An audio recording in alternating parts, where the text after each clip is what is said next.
Hey everybody, welcome back to Fierce Encouragement. This is Mark, and this is episode number 30. Kind of wild. I sat down today and I thought, what do I need to say?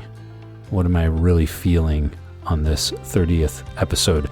And honestly, the thing that came up and popped up in my journaling was, it's lonely work. Building something quietly, creating from the inside out, especially when no one is clapping, no one's checking in, and no one might be listening. But here's the thing, lonely work can be holy work. And that is what I wanted to talk about today. So I spoke with a man this week, somebody I met through coaching and through a referral. And I'm just going to call him Michael. That's not his real name, but it's a good name to hold this story.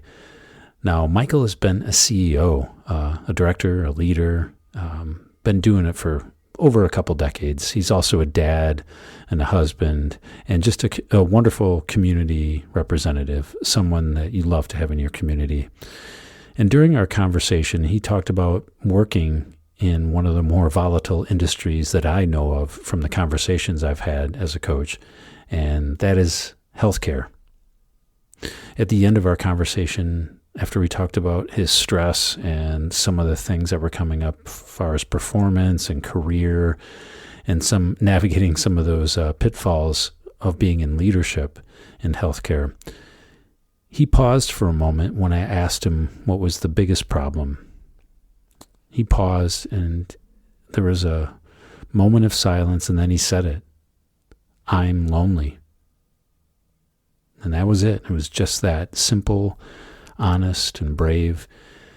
And as I reflect right now, oh gosh, man, I felt it.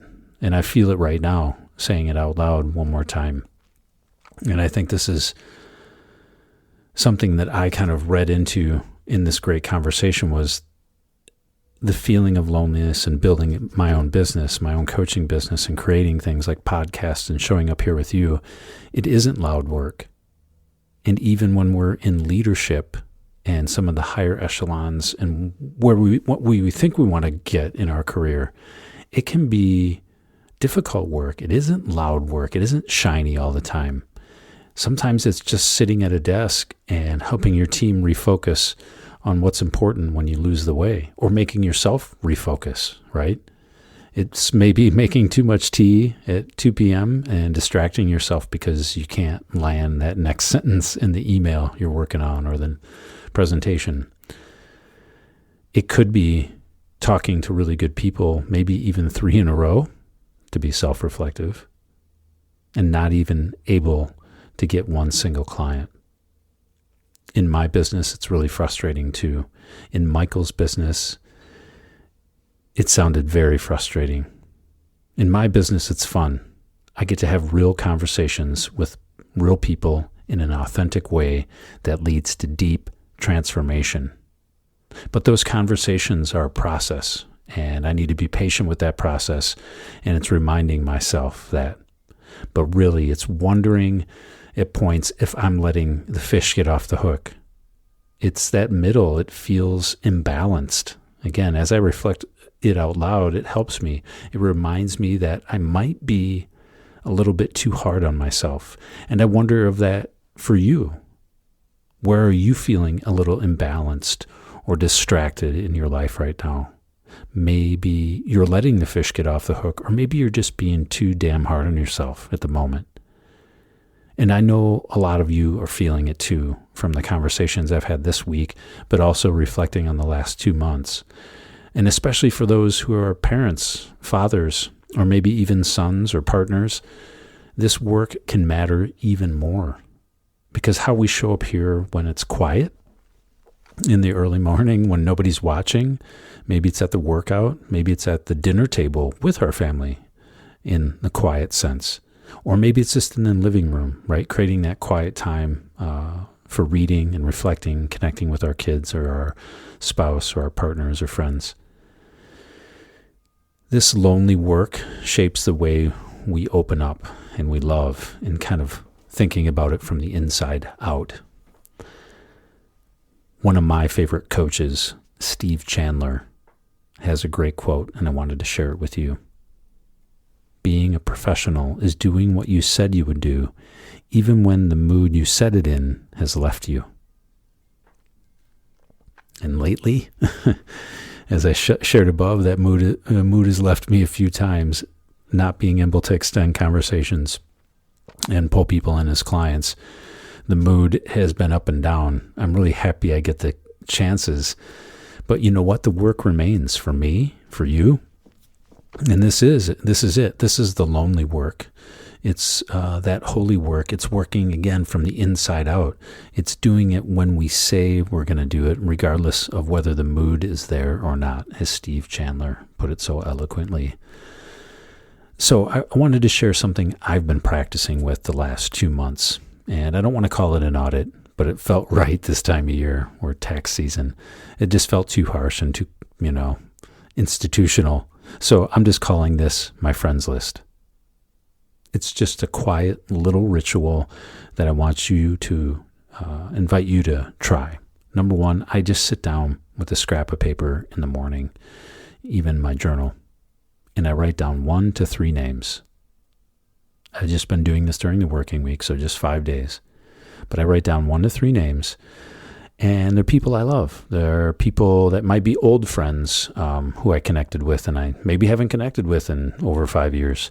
They're people who made me feel human, maybe made me feel heard. And there may be people that I feel could use an encouraging text or an encouraging note. So I send that note, I send that text, I send that email. I make it quick, and maybe it's even a voice message. It's not big. It's not supposed to be clever. It's just supposed to be true and from the heart, and something that can, open up a door. And they're not going to all land. So that's not the point.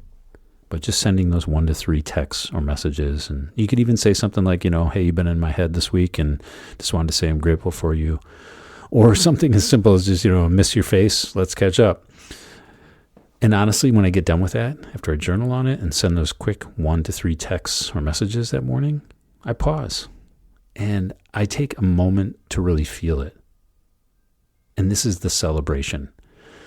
You can call it celebration. You can call it resonating. You can call it shining a light. This is key, though. And I want to share this. This comes from B.J. Fogg, who did a great book called Tiny Habits. I feel like it's my Bible. I quote it so much, but there is a good quote in there that B.J. Fogg says about science of behavior change. Emotions create habits. Feel good about your tiny wins, and you'll want to do them again. So we need to get good at feeling it, feeling that celebration.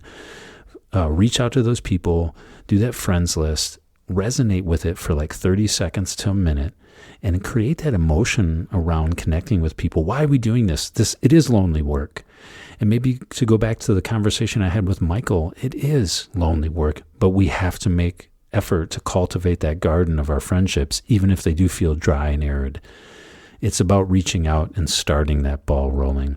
So celebrate.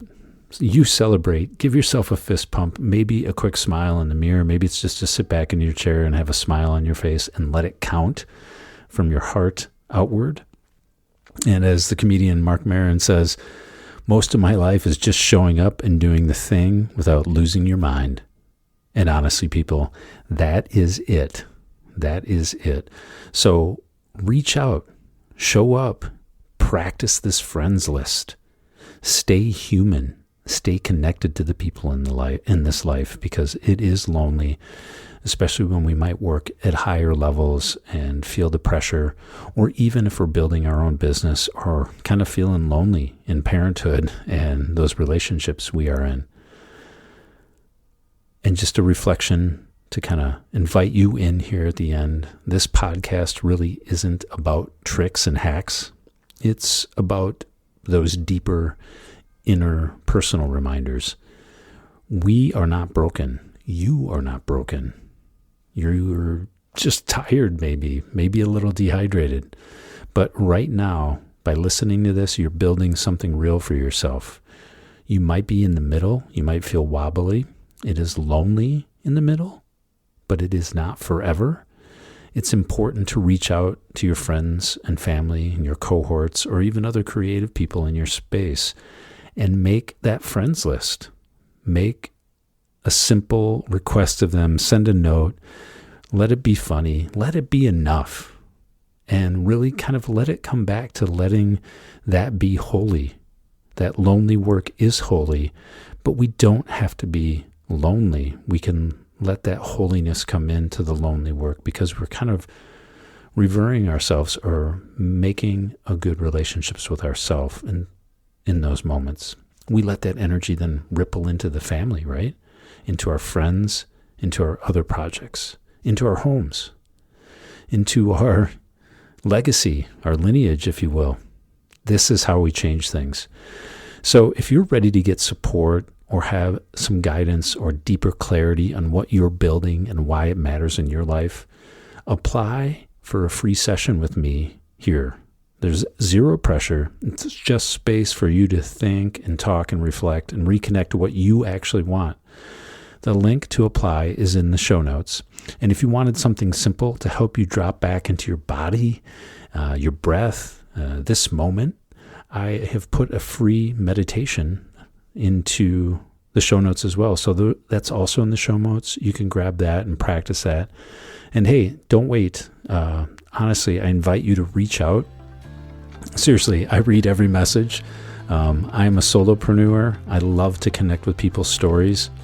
We are not meant to do this all alone. And one of the biggest things that I overcame, know that you're not alone. I really do thank you for being part of this Fierce Encouragement podcast, episode number 30.